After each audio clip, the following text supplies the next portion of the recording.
I'm John Batchelor, Larry Kudlow, CNBC, and Kudlow Radio on the weekend, and James Pethokoukis of the American Enterprise Institute, and we turn our attention to anticipating the field of 10 and the field of 7, the two Republican debates that will begin the primary season with policy. The question of the moment is the three top candidates polling these last months and have attracted a great deal of attention from the primary audience in Iowa and the primary audience in New Hampshire. I'm thinking of not Donald Trump. We spoke of Donald Trump, and the question, is he a supply-sider, cannot be answered to my understanding at this point. He's what he needs to be in order to make the sale. But Scott Walker of Wisconsin, the serving governor, Jeb Bush, the former governor of Florida, and Marco Rubio, the junior senator from Florida, are they supply-siders? So let's begin with Scott Walker.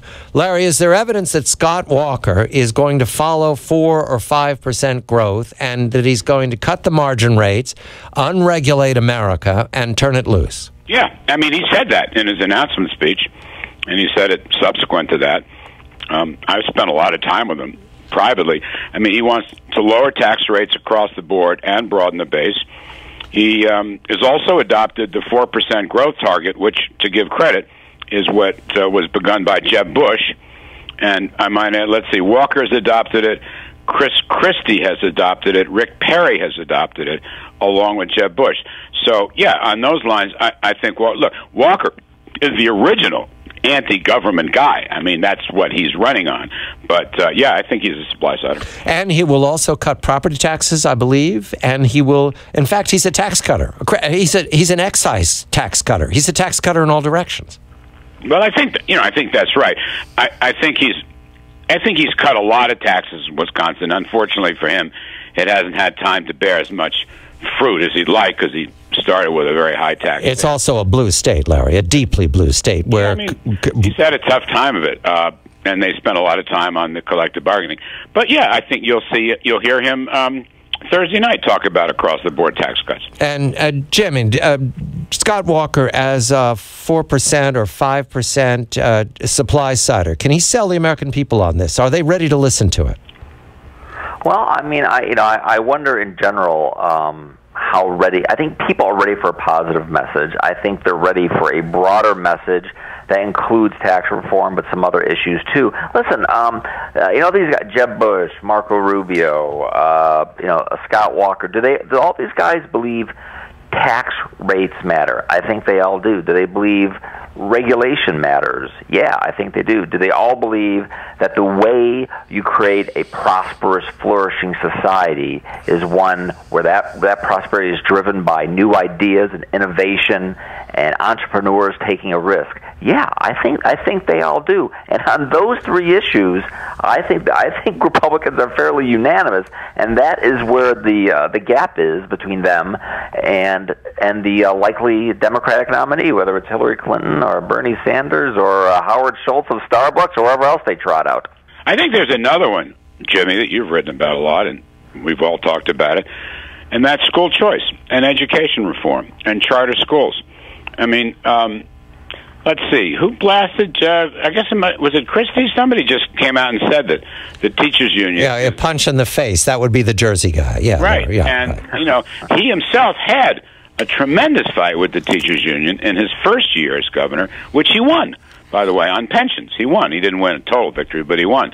And I think, Hillary is absolutely captured by the teachers' union, as would any mainstream or left-wing Democrat. And, if you're talking about broadening the base of the Republican Party, which I think is essential, and having a Big Ten, you have to go to education reform and choice and charter schools. I mean, look, even New York City. I mean, this place is run by Sandinistas. We got the best charter school movement in the country. So the people are rebelling. I want to press on with Marco Rubio because as a junior senator, he's not had an occasion as a governor to cut taxes or to speak on this. Is he satisfactorily a supply-sider, Larry? Or he had a tax program with his colleague Mike Lee that you were unhappy with some months ago. Right. Well, Jimmy and I probably disagree on this, but basically, Marco Rubio has slipped in the polls. I'm not sure I know why. he doesn't talk much about his tax plan. He just doesn't mention it. Now, I've always felt that the business side of that plan was pretty good. I felt that the $1.5 trillion child tax credit was not good. I would much prefer marginal rate reduction. I don't know that that's been a part. Something reason he has slipped a bit in the polls. And I saw him at a Republican state dinner in Stamford, Connecticut a couple of weeks ago. He never mentioned his tax plan. Because, James, and you want to speak for Marco Rubio's tax plan, because he is using the progressive tax approach, I believe. That's what I'm generalizing about the plan he put forward, with large deductions for family formation. Do you think that Mr. Rubio is going to present this in the debates? Will there be heated exchanges between the supply-siders and Marco Rubio's amended supply side? Well, right. I mean, I think Marco Rubio is a supply-sider. As Larry said, I mean, he would dramatically cut corporate taxes. He would eliminate, all investment taxes.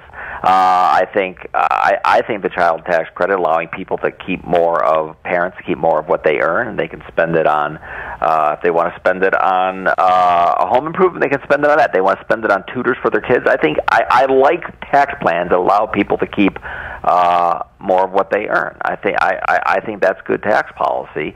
Why isn't Marco Rubio doing better? I don't think he's doing worse. He sort of had a bump after the announcement. Now he's kind of settled back into where he was before, which I think is fairly typical of a lot of these candidates, especially with right now Donald Trump is just sucking up the oxygen. And I would hope at that debate that these candidates don't give the media what it wants, which is a lot of back and forth with Donald Trump, but speak right to the American public, right to Republican voters on what you think is wrong with America and what you think how your ideas would deal with those problems, and do that in an authentic, persuasive way.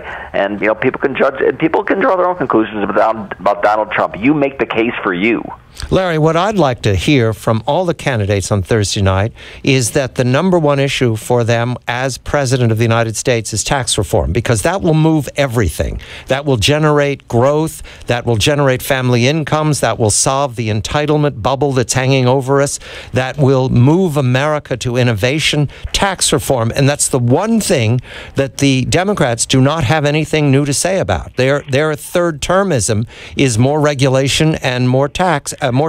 Well, look, I think growth is the issue because, again, the Democrats are going to run up against this. This is the lousiest recovery since World War II. All that stuff came out with the GDP revisions.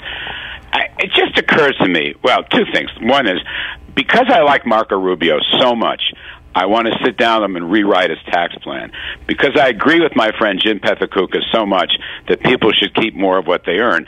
I want everybody to keep more of what they earn. I want to lower marginal tax rates. I don't want to target tax credits. So that's my first point. My second point is, Larry, could we limit the tax credit to maybe if we limit the families who have 7 or more kids? That would really be in my sweet spot. Jimmy Pethokoukis, I just love you to death anyway, regardless of this debate we've been having for the last 6 months. But the other thing, John, to your question, there's an interesting wrinkle here, okay? I am not a Hillary Clinton supporter, nor am I a Hillary Clinton strategist. But to your point about growth and innovation and entrepreneurship, the single best thing we could do would be to slash the corporate tax rate, which is actually in Obama's budget. He just doesn't do anything with it, or maybe there's some deal being hatched with Paul Ryan that we don't know about, but I don't think so.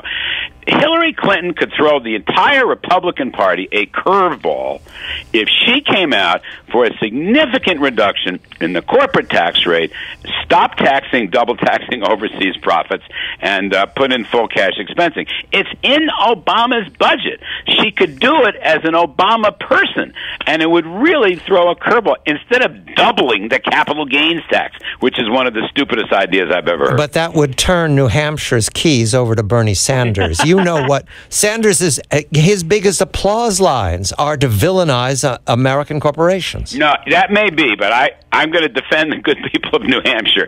That is a freedom state. That is a capitalist state. That is a no-tax state. And I don't believe Bernie Sanders, if she tries to imitate Sanders, then you may be right, John. Absolutely. But if she would stand on her own hind legs for a change and just say that she wants growth like her husband wanted growth, her husband cut the capital gains tax, I will cut the corporate tax, you'd see defections. You might even see Republicans crossing over. I don't know. James, what do you want to hear from all the 10 Republicans on the stage and the 7 on the kiddie table earlier? What message do you want to hear on Thursday night? I want to hear what their plans are to keep America as a preeminent, technologically advanced, innovative country in the 21st century like it was in 20. No American decline, no our best days are behind us. What is their plan? I don't want to hear about China rising. I want to hear about America rising, an American comeback, how we can draw on some of those deep strengths of the American economy. So we will remain the preeminent economic and military superpower for the next 100 years. Time that we need to lay that foundation right now with this next presidency. How are they going to do it? You know, you're just so right. And it's like, Jimmy, don't be telling me how hard it is and why we can't do it. The whole country wants somebody to tell them how we can do it. They're thirsty for it. Yes, thirsting for it. And I think that's in these, wrong way direction polls. They just want that kind of leadership. I just completely agree with you. That's Make America Great Again. That's the cap worn by the man on the golf course. Yes, no denying it. We'll hear him out. Jimmy will write about him. I will write about him. We'll all talk about him. Let's hear what he's got. That cap is winning the candidacy, Larry. That cap alone. We'd vote for that cap. Well, the best captains whip inflation now. Yes. In fact, I urge Donald Trump's entrepreneur companions to make that cap available to all of us. It's a great cap. I do like the slogan. What we want to know is what's the evidence behind the slogan.